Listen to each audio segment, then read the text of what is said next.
Presiden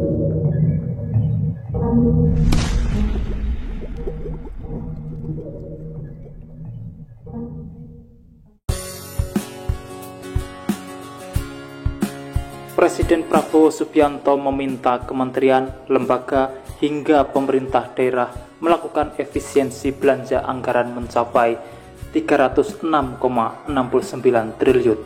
Ia juga meminta pembatasan belanja yang bersifat seremonial, perjalanan dinas, kajian, studi banding, percetakan, publikasi, dan seminar.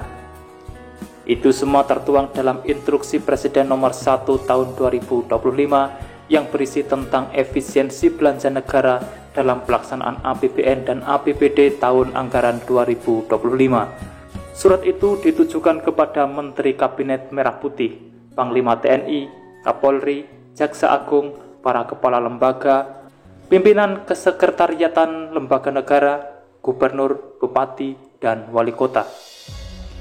Dalam diktum pertama Inpres itu disebutkan, para penerima instruksi tersebut diharuskan untuk melakukan review sesuai tugas, fungsi, dan kewenangan masing-masing dalam rangka efisiensi atas anggaran belanja kementerian atau lembaga dalam APBN 2025, APBD 2025, dan transfer ke daerah dalam APBN 2025 dengan berdasarkan pada ketentuan peraturan perundang-undangan.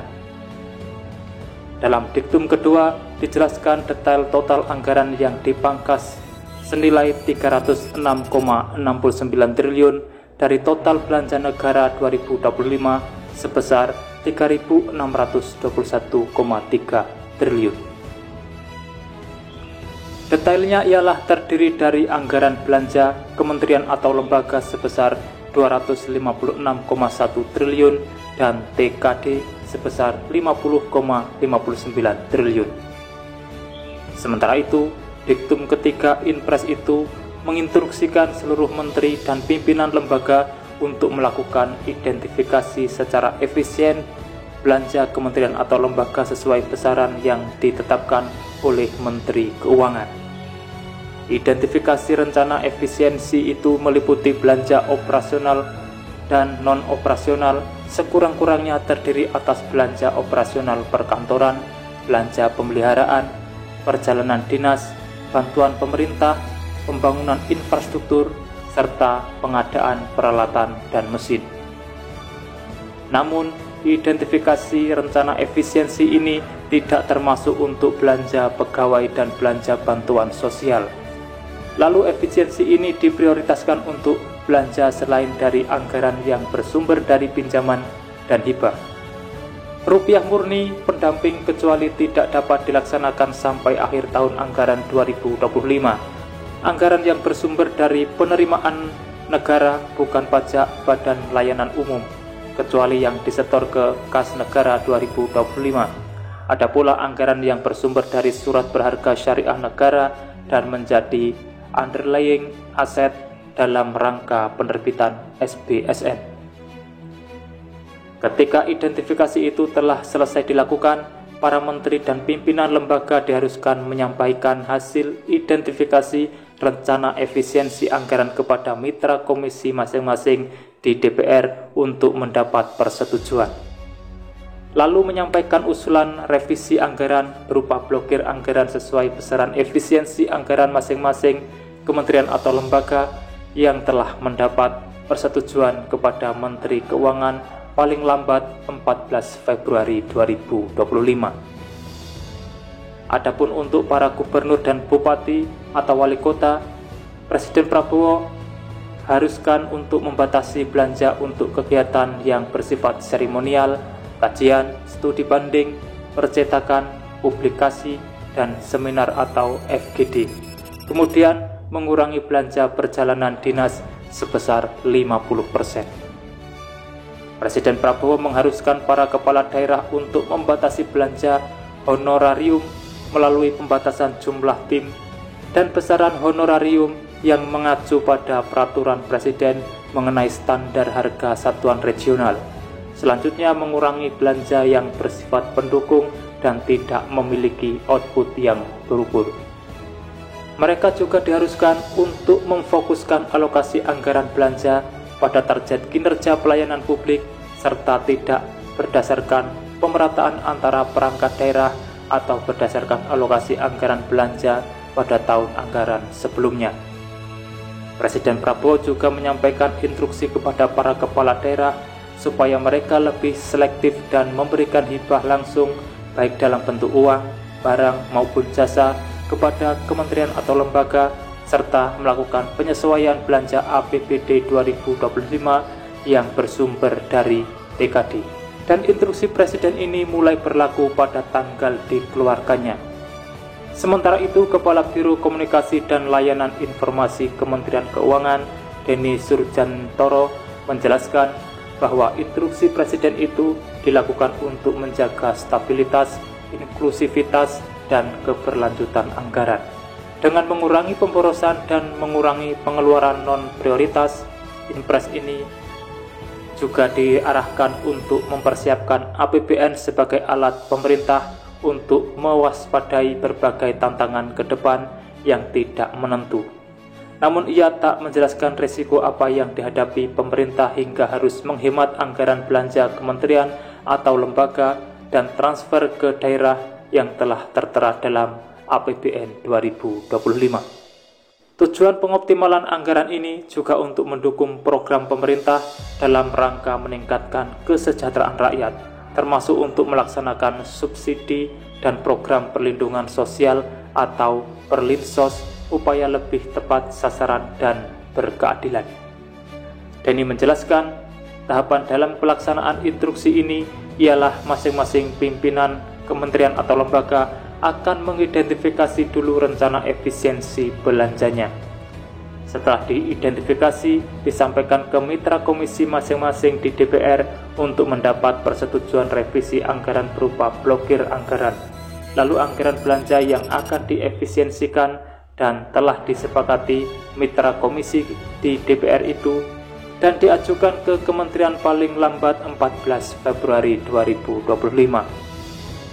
Denny memastikan proses blokir anggaran untuk menjaga anggaran-anggaran yang diefisiensikan itu akan dilakukan Kementerian Keuangan ke kementerian atau lembaga lain akan dilakukan setelah para pemimpin kementerian atau lembaga mendapat persetujuan dengan DPR untuk mengefisiensikan anggarannya. Denny menegaskan efisiensi ini tak perlu sampai membuat pemerintah harus mengajukan APBN perubahan atau APBNP ke DPR, sebab pemerintah tidak mengubah postur belanja dalam APBN, melainkan hanya memangkas belanja non-prioritas di kementerian atau lembaga dan TKD untuk ke pos anggaran lainnya.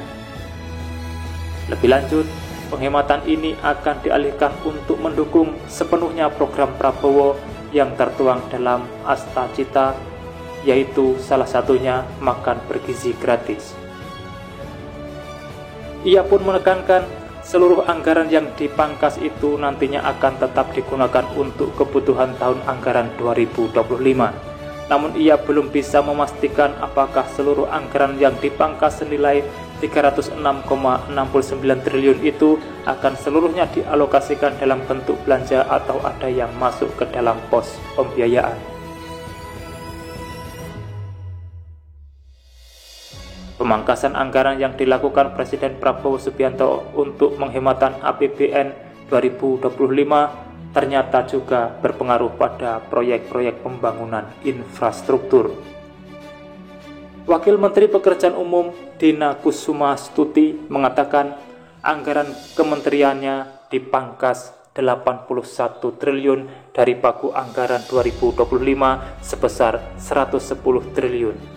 Pemangkasan itu berpengaruh pada operasional Kementerian PU serta pembangunan infrastruktur seperti jalan dan bendungan. Dengan pemangkasan itu tentunya terganggu, tidak hanya jalan terganggu, bendungan terganggu, irigasi terganggu, bangunan juga terganggu, mungkin semuanya juga terganggu. Namun dengan pemangkasan anggaran tersebut, tidak semua pembangunan infrastruktur menjadi terhambat.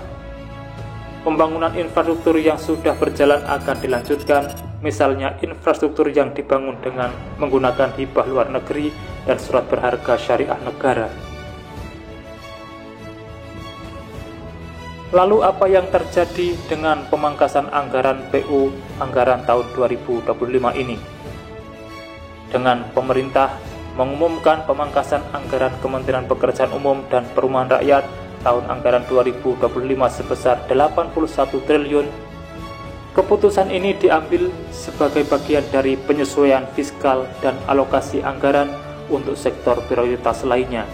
Dengan pemangkasan ini, proyek-proyek infrastruktur yang sudah berjalan maupun yang masih dalam perencanaan terancam tertunda atau bahkan batal. Lalu apa dampak terhadap infrastruktur yang sudah berjalan? Tentunya yang pertama adalah potensi mangkrak. Proyek-proyek yang belum rampung seperti jalan tol, bendungan, dan jembatan berisiko tertunda penyelesaiannya. Yang kedua, kenaikan biaya operasional. Penundaan proyek bisa menyebabkan biaya tambahan akibat inflasi harga material dan tenaga kerja. Yang ketiga, penurunan kualitas infrastruktur. Pengurangan anggaran dapat memaksa kontraktor melakukan efisiensi yang berpotensi menurunkan standar kualitas. Dan lalu apa dampak terhadap infrastruktur yang baru direncanakan? Tentunya yang pertama adalah proyek strategis terancam dibatalkan. Beberapa proyek yang belum masuk tahap konstruksi bisa ditunda atau dibatalkan. Yang kedua, investasi swasta diperlukan. Pemerintah mungkin akan lebih mengandalkan skema public-private partnership atau investasi asing untuk melanjutkan pembangunan. Dan yang ketiga, penundaan pembangunan IKN. Pemotongan anggaran bisa berdampak pada proyek besar seperti pembangunan Ibu Kota Nusantara yang masih membutuhkan dana besar. Lalu apa pro kontra pemangkasan anggaran PU 2025 ini? Berikut ini alasan pihak yang mendukung dengan kebijakan tersebut. Yang pertama, efisiensi anggaran. Pemangkasan dianggap perlu untuk menjaga stabilitas fiskal dan mengalokasikan dana ke sektor yang lebih mendesak. Yang kedua, fokus pada prioritas lain. Pemerintah bisa mengalihkan dana ke sektor kesehatan, pendidikan, dan ketahanan pangan yang juga krusial. Dan yang ketiga, dorongan bagi swasta. Dengan keterbatasan dana pemerintah, keterlibatan sektor swasta dalam pembangunan bisa semakin meningkat. Dan lalu apa alasan pihak yang menolak atau yang kontra? Tentu saja yang pertama adalah ancaman kemunduran pembangunan. Pemotongan ini bisa memperlambat pertumbuhan ekonomi akibat terganggunya proyek infrastruktur. Yang kedua, resiko pengangguran. Ribuan pekerja konstruksi dan sektor terkait bisa kehilangan pekerjaan jika proyek-proyek besar dihentikan. Dan yang ketiga, dampak jangka panjang. Infrastruktur yang tertunda akan berpengaruh pada konektivitas dan daya saing nasional di masa depan. Lalu apa kesimpulan dari pemangkasan anggaran di tahun 2025 ini terkhusus untuk infrastruktur di Indonesia? Kesimpulannya adalah pemangkasan anggaran PU 2025 sebesar 81 triliun adalah keputusan yang membawa konsekuensi besar bagi pembangunan infrastruktur nasional. Di satu sisi, ini bisa meningkatkan efisiensi anggaran dan mendorong peran swasta, tetapi di sisi lain berisiko memperlambat proyek strategis dan memicu dampak sosial ekonomi. Pemerintah perlu mencari solusi alternatif seperti optimalisasi pembiayaan atau skema investasi kreatif agar pembangunan tetap berjalan tanpa membebani APBN. Lalu bagaimana menurut Anda? Apakah pemangkasan ini langkah yang tepat atau justru menghambat kemajuan bangsa? Tulis pendapat kalian di kolom komentar. Demikian informasi yang dapat saya sampaikan untuk saat ini, semoga bermanfaat. Dan jangan lupa pantau terus channel ini untuk mendapatkan update informasi di setiap harinya. Terima kasih telah menonton, saya pamit undur diri. Wassalamualaikum warahmatullahi wabarakatuh, sampai bertemu di kabar menarik selanjutnya.